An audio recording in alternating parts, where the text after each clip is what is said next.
Hello everyone, and welcome to the second episode of our Armor Up series. Today, we will talk about one of the most obscure and interesting inventions of World War I, the mobile personnel shield.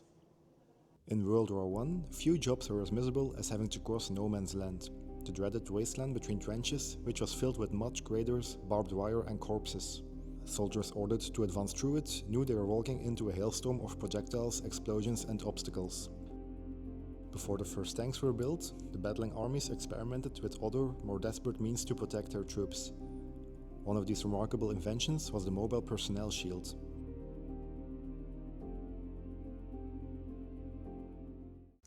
These devices were known under many names, such as mobile personnel shields, or one-man tank, or even creeper tank. In French we call them bouclier roulant, which translates to rolling shield or moving shield. And in Dutch, we call them naderingsschild, which means shield for approachment. The Walther Shield wasn't the only rolling contraption of the war. In fact, in December 1914, the British 59th Infantry Regiment had already experimented with armoured wheelbarrows in Artois. Over the next years, several types were developed, all named after their inventor. The Blaze Shield, Benazet-Leblanc Shield, the Barbière system, all part of a race to make the infantry less of a target. At the same time, other armies involved in the conflict also used rolling shields, which were sometimes simply armor plates mounted on a rolling system. But the Walther Shield stood out, maybe because it was the most produced one, or maybe just the least ineffective one. This device was actually developed by Reserve Captain Walther, a French engineer with the 21st Battalion of Chasseurs à pied, the hunters on foot.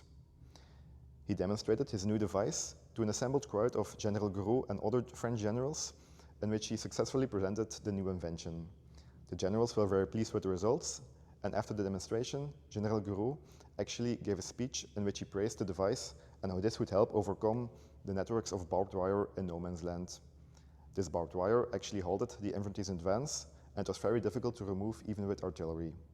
After this demonstration, a limited production was set up. According to a French section leader's manual of 1916, the Walther Shield was a small armored shelter mounted on two wheels, which can be steered from inside by a man on his knees. He may approach an enemy network or trench under cover and fire or observe to two embrasures. So when researching this device, we identified three different uses for them. The first one would be as a means for a wire cutter to get close to the barbed wire and to make openings to this network of barbed wire to which the infantry advance can follow. So they had to be protected while doing this very dangerous job. With this, they could advance closer to the enemy lines, while also withstanding enemy fire. A second means would be for an artillery observer, so someone who could get close to the enemy trench and who was able to look at the impacts of the artillery, if it was successful or not, and then by some means report back to his HQ by going back the same way, because there wasn't any telephone available, just as a kind of observer to see the impact of the artillery before the main advance. And a third use would be for an actual soldier to advance in front of the main attack and also fire from this machine, because it actually has two openings which can be opened from the inside. So two actual gun ports to fire weapons through. So that were those two. The two slits on each side, they are the actual vision slits to which the soldier would normally look out and observe. But these ones would be gun ports, pistol ports. So what else can we find on the Walther Shield? The armor itself. It is the thickest on the front, and these parts, we measured them, they are around 8 millimeters of steel. At the back, where you're of course not directly in front of the enemy fire, they're a bit less, and they're only 7 millimeters, but also quite similar. Then we have two wheels, one on each side. And these wheels, they're quite large, and they could very easily be dismounted by retracting this little piece. Then the wheels could be removed. And by that, the device was very easy to disassemble and to transport. We have preserved images of one soldier carrying each wheel and then two soldiers carrying the armored superstructure. So that's how it was transported.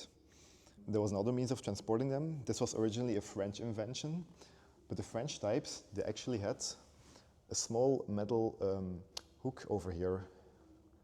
So this one doesn't have it. And that was actually for towing the device, because this actually is still quite heavy. We think it weighs a bit less than 100 kilograms. So for one person lifting it, it's quite difficult. It's also not really useful because of the moving parts, but it's quite heavy. So the French, they actually preferred to tow it. The British, they also adopted this invention. We are not certain in what way or how many examples, but the British also used them and they left it out for some reason because they probably had a different means of transporting it. So 2 wheels. And then on top, you have a large metal roof plate. And then at the back, another one for protecting your lower back. And these 2 would remain at the sides to also protect your sides from causing fire. As you can see on top, there is a hole, and this was probably done after the war when this little vehicle was part of the collection of the Belgian army, and they used it for studying purposes, just to get the reference collection of their Great War items, and they probably made this hole just to have a better view on the inside. So this is not original. There are actually a few of these left in the world. You have one on display at the Musée de l'Armée in Paris, the Paris National Army Museum. There's also one at the collection at Koblenz, the collection of the German army. And that one actually also came from our museum in the 1980s. We originally had 3 examples in our collection. That one was exchanged with them in the 80s, and we over here in the museum still have 2 left. One is on display at our 1418 gallery, our gallery about the First World War, and the other one is in our reserve. So now let's have a look on the inside of the Walther Shield. Over here there are 4 vision slits, 2 on each side, through which the soldier could look through when he was inside the shield. Over here are the 2 gun ports, which can be opened or closed using this small handle over here. Also 2 embrasures, and they were used to hold a small kind of metal used to stabilize the gun which was pointing through. That's not present on this one, but still can be found on our other one. Then what else? This bolt over here, when looking at the outside, it doesn't seem to serve any purpose, but I think it was used on the French ones to attach the curved metal part, which was used for towing the shield. So that's this one. And then we also have 2 large leather straps, left and right, and they were held by the crouching soldiers who used them to push the shield forward while on his knees, so while advancing. There is a few parts which are still unidentified to us, such as the little springs over here. They seem to be related with the wheel mechanism, but we're not sure if they're kind of brake or suspension, not sure of that. And also the large metal supports over here. They seem to be used for supporting the weapon when it was stationary, but there were also a lot of holes in them, so maybe there was a piece of wood attached, we're not sure of that, but that seems to be all for the inside. The magazine, Popular Science Monthly from May 1917 mentions, "The device is made to resemble a cannon hopefully considered by the enemy to be broken and discarded. It is provided with slits and larger openings through which the scout may see and get air. The wheels, though apparently rusty and old, are smooth running and noiseless, and the legs of the scout, moving cautiously at a rate of perhaps 1.5 inches per minute during critical times, resemble the drooping muzzle of the gun, or it is hoped that they will. It is also considered among the possibilities that the device will be of service when it is necessary for a bold and death-defying dash to be made through showers of shrapnel into the teeth of the foe. But this is problematic, since the device is not made for fast movement." But did it actually work? Contemporary accounts suggest sometimes. Charles Delvert, a French officer, tested the Walther Shield in 1916. He wrote that it was like crawling inside a steel shell. By walking on your knees, you can roll up close to the enemy without fear of bullets. Reports were surprisingly positive. During the Battle of the Somme, operators claimed to have cut 50 wire breaches with only 1 fatality, which was caused by friendly fire. The Walther Shield also had a lot of drawbacks. They're very slow, heavy, and very exhausting to use for the soldier on the inside. As you might imagine, moving across open terrain in a hot steel box like this with only limited visibility, it is not really a nice experience for the soldier inside. And that's why soldiers often complained that they were very difficult to use and more of a burden than being practical actually. Official military reports also discarded them as being impractical and not being of much military use. And also, as you might imagine, as a German soldier being inside a trench and seeing these weird crawling devices coming towards them, they probably also attracted a lot of enemy fire. And while the front of this device was protected, the sides, and especially the lower parts of your body, they're very exposed to enemy fire, to artillery fire, shrapnel coming from all places. And of course, you're very vulnerable. And it also has to be said that the difficult terrain of no man's land, it was the principal enemy of the tanks which were being developed later. But if a tank already has trouble crossing this difficult terrain, how would a small device like this with only little wheels be able to pass there as well?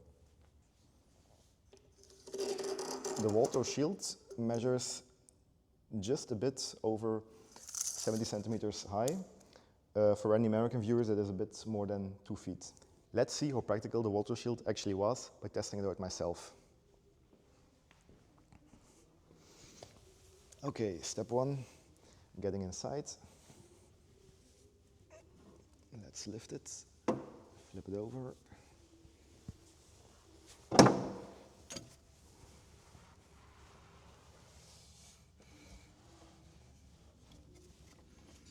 Okay, now I am in, and let's see if I can move around.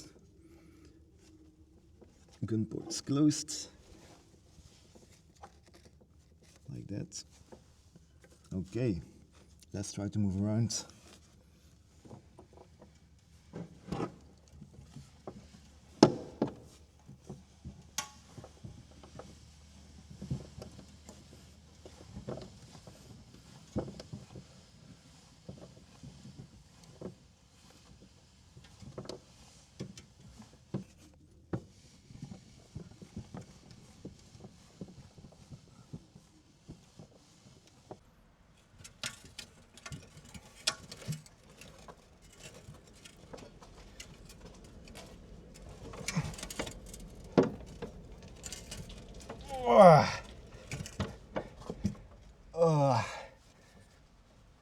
No.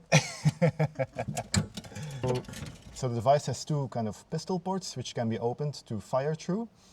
And although I have seen preserved pictures of people pointing their rifle through it, it's quite hard for me to comprehend how they actually did it.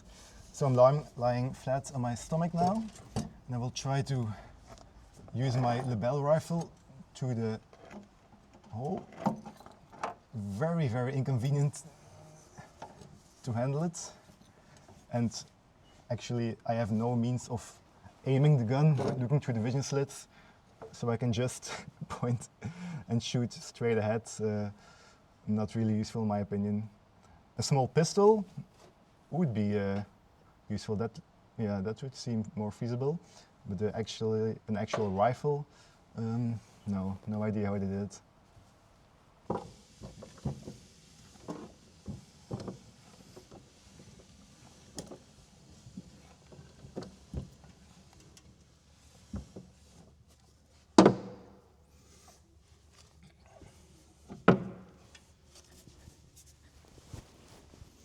So, the Walther Shield. I must say that on even terrain, it was easier to move than I thought, although it is quite heavy and quite hot on the inside. So I can imagine for longer distances it's very unpleasant. But I also think that when going uphill or passing obstacles, it's quite impossible to push that kind of weight around efficiently. I would also advise wearing headgear because there are a lot of bolts and things to harm yourself on the inside. So was the Walther Mobile Shield a success? Not really. But it was an inventive attempt to solve a deadly problem with the materials at hand. It was ingenious on paper, but very awkward in practice, and remembered today as one of the strange and obscure experiments of World War I. Thank you for watching and see you next time.